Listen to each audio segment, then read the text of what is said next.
Hola amigos, bueno, hoy es 2 de mayo 2024. Para los que quieran conseguir ese material del seminario procesal penal con los QR de las audiencias para que puedan estudiar para concursos, fiscal, jueces, por acá les pongo en pantallazo el correo electrónico mescobar1961@hotmail.com y el teléfono al WhatsApp 315-525-2594, porque algunos cibernautas me dicen, mándame el teléfono, mándame la dirección. Bueno, no sé si es que no aparece allí, pero aquí se la estoy colocando de antemano. El tema de hoy es muy importante en relación con las defensas. Por eso tengo a la mano la lectura aquí ya que comencé de este gran abogado penalista alemán, Friedemann von Schirach. Se lo recomiendo como lectura. Y está el caso de Netflix de Collins, caso Collins. Bueno, ahí debe estar también el libro de él. Pero en esta lectura encuentro yo algo que les voy a transmitir aquí a ustedes, los que pues les gusta asumir una defensa penal como abogados de confianza principalmente. Y entonces vamos a ver algunos temas aquí, que son algunos temas de por dónde comienza una defensa. Por ejemplo, muchos me preguntan eso. Bueno, es que cuando a uno le tocan en la puerta,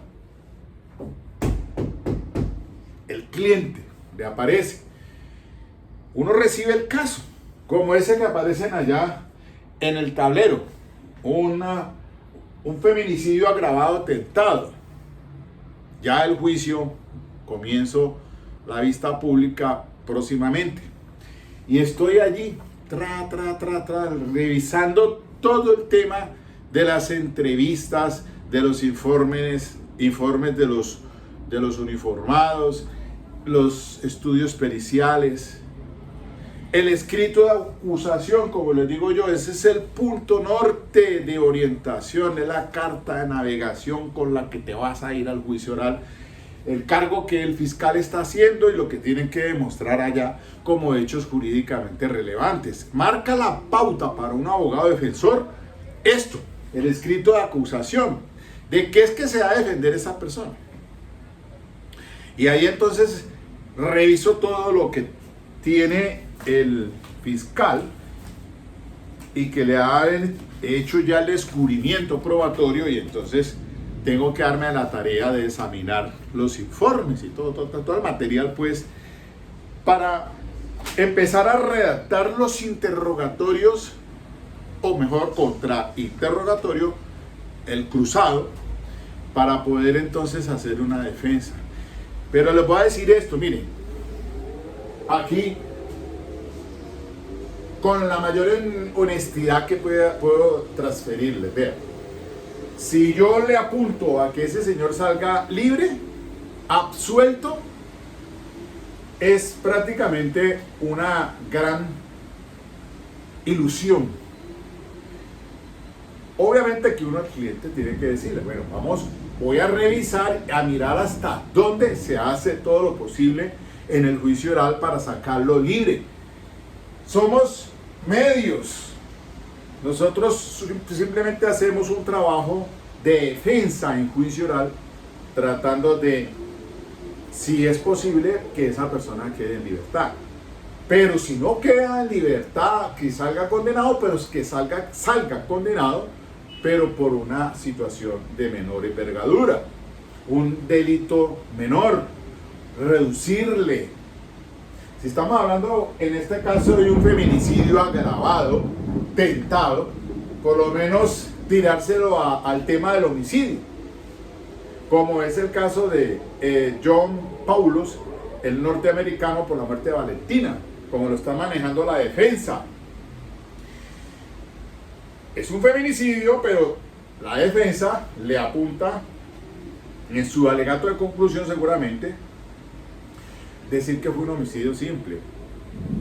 porque en la apertura habló del homicidio culposo, pero bueno, siendo más realistas, podríamos hablar de un homicidio simple. Un ejemplo. Porque una cosa es el feminicidio y otra cosa es el homicidio. Entonces, miren ustedes lo importante de este libro. Trae varios casos de la vida real. Este autor, abogado penalista, existe todavía porque él va para 60 años el próximo mes. Es un señor que ha trabajado como abogado penalista y entonces transmite el conocimiento en esta obra. Para que ustedes vean aspectos importantes en el litigio penal. Es un caso Summertime. Es un caso pues que ocurre en el que se acusa a un señor de la muerte de una joven estudiante en un hotel.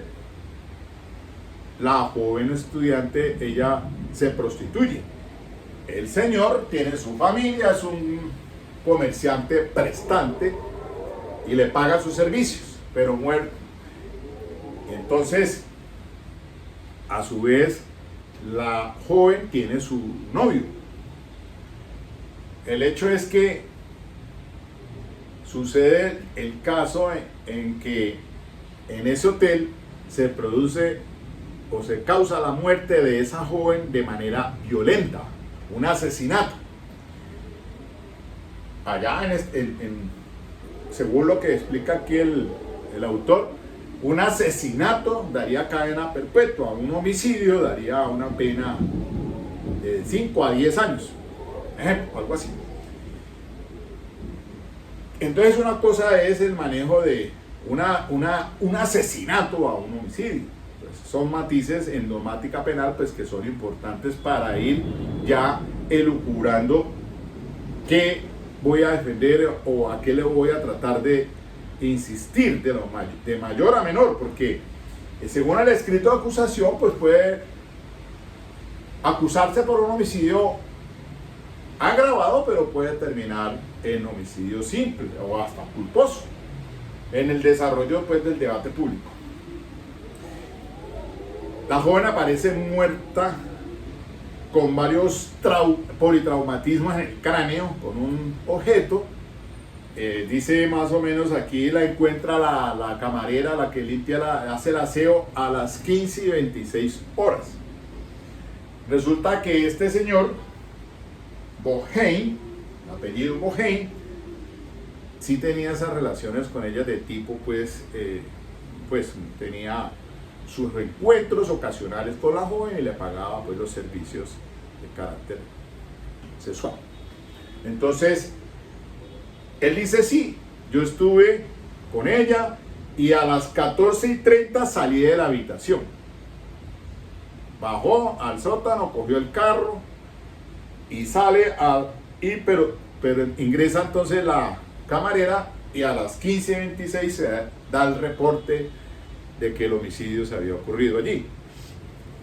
Entonces empieza la investigación, capturan a la persona, detenido, empieza pues todos los actos de investigación y efectivamente las cámaras dan cuenta de esa situación que él dice y les informa a los investigadores, pero él dice, es que yo no soy el responsable de ese homicidio.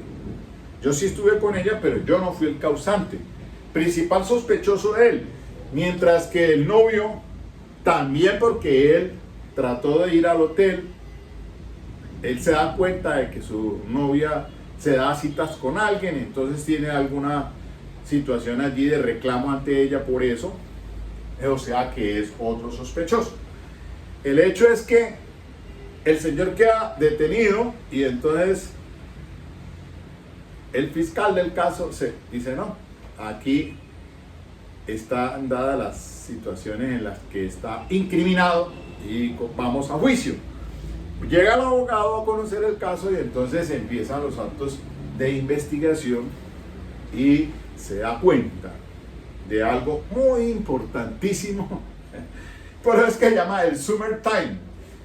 Algo muy importante en Europa, como en Estados Unidos, Por ejemplo, el hijo mío está en Tampa, Florida. Si aquí son las 14:33 hora colombiana, en Florida, en Tampa, en estos momentos son las 5:33. O sea, perdón, si son las 14:33 acá, allá son las 15:33, o sea, las 3:30. Aquí son las 2:30, allá son las 2:33. Ya son las 3:33. Una hora. Porque, según esto, hay que aprovechar el horario solar y por eso se adelanta una hora. Lo mismo pasa en Europa. En Europa también se aprovecha la luz solar y se adelanta una hora. Si estamos en Estados Unidos, por ejemplo, comenzó el 31 en Europa, recientemente el 31 de marzo de este año, cambió ese horario, una hora más. Si allá son pues hora de diferencia con Europa en estos momentos, tenemos 6 horas más o menos. Si son las 2 y... Acá son las 2:30, son las 14:34 en estos momentos, súmele 6 horas, son las 20:34, o sea, las 20:34 allá son las 8:30. Pero como se adelanta una hora, serán las 9:30. Y se levanta ese cambio de horario, acá en Europa cambia el 27 de octubre de este año. O sea, de marzo hasta octubre va una hora adelantada para aprovechar el horario solar. Lo mismo pasa en Estados Unidos. El 10 de marzo de este año cambió, se adelanta una hora. O sea, en estos momentos allá son las 3:35. Y cambia el primer domingo de noviembre. O sea, el 3 de noviembre vuelve a cambiar y se ajusta al mismo horario. Si vos vas a viajar a Tampa, si yo voy a viajar, como lo hice el año pasado, estuve en diciembre, ya estamos en la misma hora. Si allá son las 3, aquí son las 3 de la tarde, ya serían las 3 de la tarde, tienen el mismo horario en Tampa. Así las cosas. Entonces, por este asunto es que se resuelve el caso. Se resuelve el caso interesante por parte del abogado defensor, porque llama al investigador y le comienza a preguntar de que si él había tomado la precaución de preguntarle al hotel de seguridad si había cambiado el horario a verano. O sea, una hora de diferencia, porque es que la incriminación le están haciendo a él, porque él dice: yo salí a las 14:30 y según eso entonces la cámara registra casi lo mismo, en la misma hora, 15:26, o sea que lo han puesto en el mismo sitio a la hora en que la camarera entró a la habitación a las 15:26. Pero si la cámara no se había hecho el cambio de horario, por eso la grabación del video aparece como la hora atrasada. Luego, entonces, el abogado muy hábilmente saca en la vista pública al personaje por cuestión de presunta inocencia, debido a que no hay más pruebas que lo incriminen a él en ese asesinato de esa joven estudiante que tenía había estado con él en ese hotel, en un servicio pago pues de él. Así logra demostrar entonces que la hora que dice el abogado, el incriminado, sí coincide, que salió una hora antes de que la camarera entrara y encontrara el cadáver de la joven. Eso marca la diferencia de que en esa hora pudo alguien más haber asesinado a esa joven. Entonces, no le queda otra al fiscal sino solicitar la solución, y el juez lo absuelven a este señor. Pero lo que le quiero de pronto con más énfasis, de pronto hacerle ver algunos apuntes que dice en su obra este gran escritor. Dice, página 99: Clientes y abogados defensores mantienen una relación curiosa. Un abogado no siempre quiere saber qué ha ocurrido en realidad. Ello tiene su motivo en nuestro ordenamiento penal. Si el defensor sabe que su cliente ha asesinado a alguien en Berlín, no puede solicitar la comparecencia de testigos de descargo que afirmen que el acusado estaba ese día en Múnich. Es moverse por el filo de la navaja. En otros casos es indispensable que el abogado sepa la verdad. Conocer la verdad de los hechos puede suponer entonces la ventaja mínima que libre a su cliente de una condena. Que el abogado esté convencido de la inocencia de su cliente no tiene la menor importancia. Su cometido es defender al cliente, ni más ni menos. Eso pasa entonces, cuando uno asume una defensa, pues uno no debe estar convencido de la inocencia de su cliente. Uno lo defiende, simplemente lo defiende. Hay que defenderlo. No hay de otra. Para eso le pagan sus servicios, para defender a esa persona. Claro, pues uno no va a prometer lo que de pronto no pueda cumplir. Simplemente advertimos que vamos a un juicio como de medio, a efectos de poder entonces, si acaso, lograr la absolución de esa persona, o de lo contrario minimizar el riesgo de un delito mayor a un delito menor. Y es que en un caso que aparece allí en YouTube, una entrevista de documental que hice en Telepacífico, había un canal donde se hacían entrevistas a abogados de casos y llevaban eso, lo editaban y se quedaban muy buenos. Entonces, ustedes pueden consultar La Ley de los Héroes. Se hará justicia, capítulo número 8. Ese es el mío, en Telepacífico. Se trató de un señor que yo defendí, que vendía frutas y verduras en Santa Elena, y lo acusaban pues de un hurto calificado, de haberse apropiado de unos dineros o de haberse llevado una caja fuerte de un cocorico aquí en el sur. Logré demostrar que ese señor, para no alargarles el cuento, tenía doble hernia, y además de eso, en un día de los hechos, un domingo por la noche, estaba con su familia y con varios en otro sitio muy distante de aquí de Cali. Lograron ir a juicio a demostrar eso, que no tenía el don de la ubicuidad. No podía ser el señor al que una mesera hizo un retrato hablado, y ahí fue cuando lo capturaron.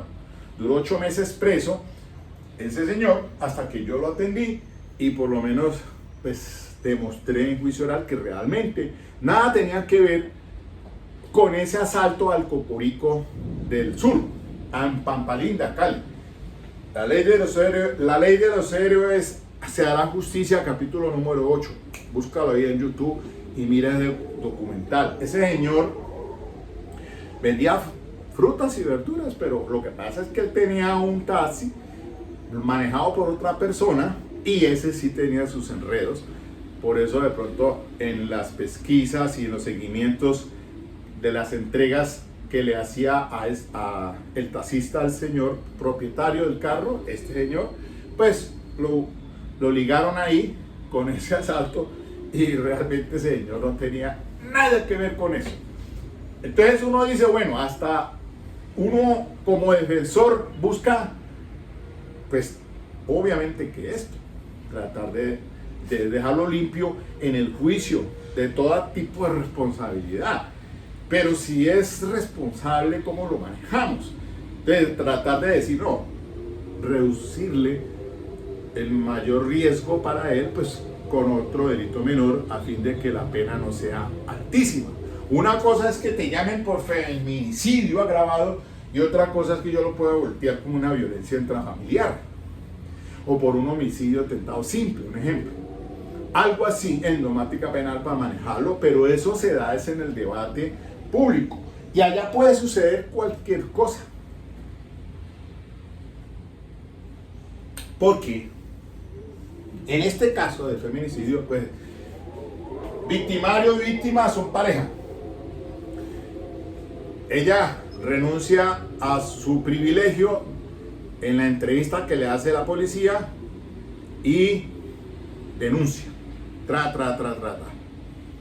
Lean va a medicina legal, en la anamnesis, y allá en medicina legal al forense le dice eso fue así.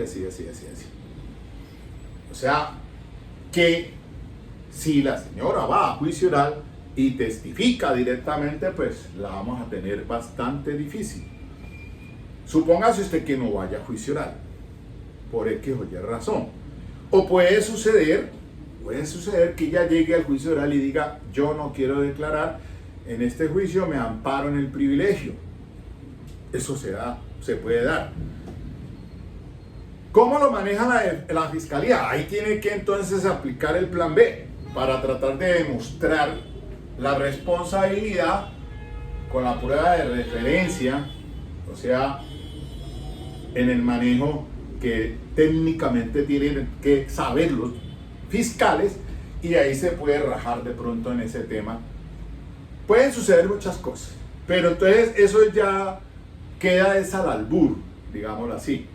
Yo no puedo asegurarle al cliente, decirle, mire, yo lo voy a sacar libre porque eso va a suceder allá así. No me comprometo, hermano.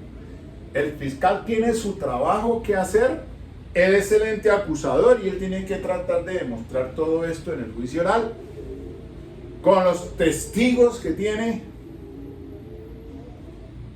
tanto los que tuvieron conocimiento directo, comenzando con la víctima, con los peritos. Y yo, en tanto, tengo que hacer mi trabajo, es tratar de que derruir, o que por lo menos que él no demuestre el convencimiento más allá de toda duda. Yo podría sembrar la duda. En este caso, se sembró la duda. En el caso de Ferdinand, el Summertime, el caso de porque pues en esa hora pudo haber sido otra persona la que mató a la joven, y con otras razones, pero no las que el comerciante no tenía ninguna razón por la cual o motivo alguno para matar a esa joven. De pronto el novio por celos, pero tampoco se logra demostrar eso por la fiscalía, según lo que cuenta Ferdinand aquí en Crímenes. Esta obra excelente, me parece a mí brillante. Esto es Salamandra Bolsillo, esto lo conseguí en la Librería Nacional, una cuña para la Librería Nacional. Y sigamos, miren más adelante lo que dice aquí, algo que también me llama la atención. Página 104. El 95% de las pesquisas consiste en trabajo de oficina, análisis de las pruebas materiales e interrogatorios a los testigos. En las novelas policíacas, el culpable confiesa en cuanto se le pegan 4 gritos. En la vida real no resulta tan sencillo. Y si un hombre con un cuchillo ensangrentado en la mano aparece, inclinado sobre un cadáver, entonces él es el asesino. Ningún policía con 2 dedos en la frente pensaría que el hombre pasaba casualmente por ahí y extrajo el cuchillo del cadáver para ayudar. Obvio. Aquella frase de un comisario que afirma que la solución es demasiado simple es un invento de los guionistas. Lo contrario sí es verdad. Lo que es evidente es probable y casi siempre también correcto. Más adelante dice, los abogados, en cambio, tratan de buscar una brecha en el edificio de pruebas erigido por la acusación pública. Sus aliados son el azar y la casualidad. Eso sí, no, seguro lo confirmo, el azar y la casualidad. Su misión, impedir que arraigue prematuramente una verdad solo aparente. Un agente de policía le dijo una vez a un magistrado de la Corte Federal que los defensores no son más que frenos en el coche de la justicia. El juez respondió que un coche sin frenos no sirve para nada. Un proceso penal funciona solamente en el marco de este juego de fuerzas. Eso también es muy cierto.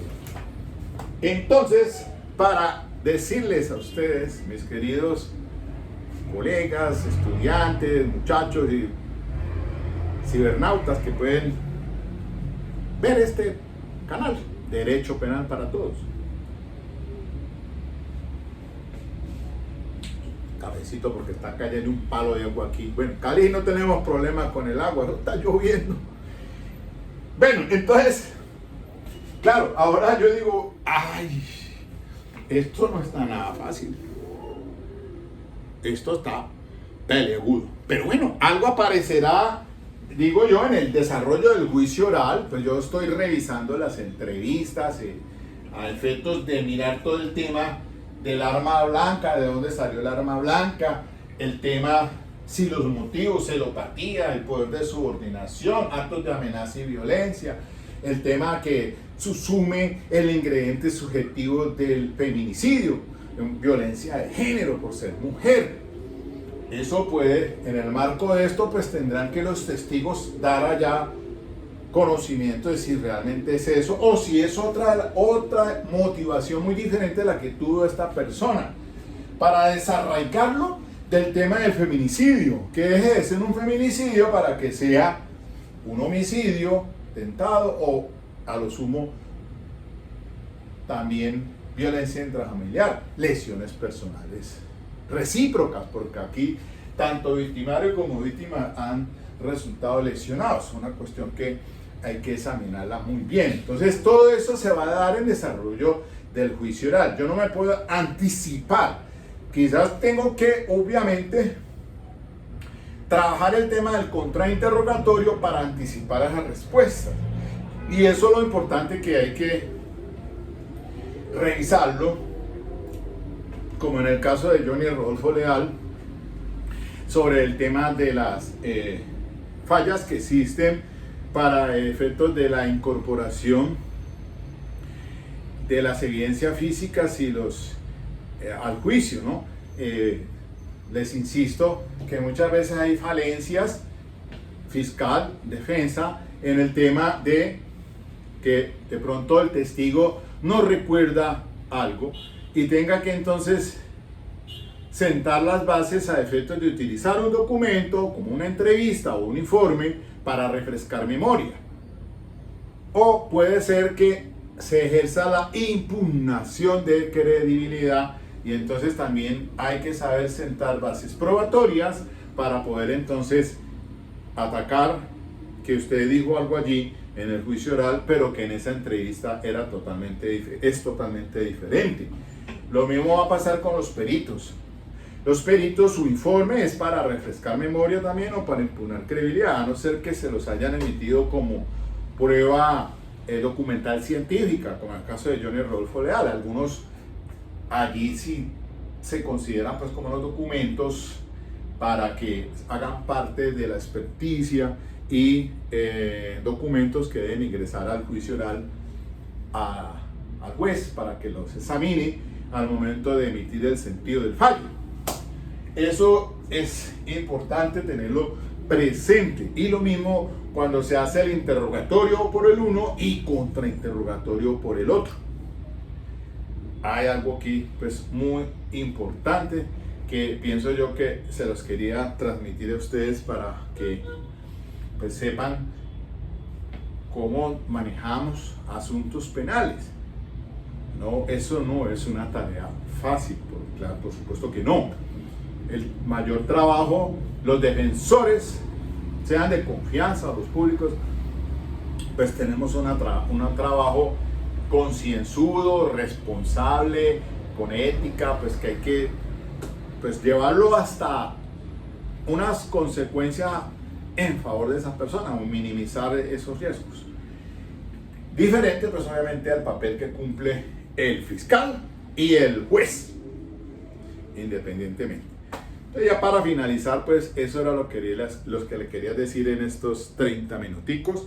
Y les recomiendo entonces, sígase en este libro de Ferdinand von Sirac. Chao pues, pendientes. Ahí le seguimos haciendo a esto.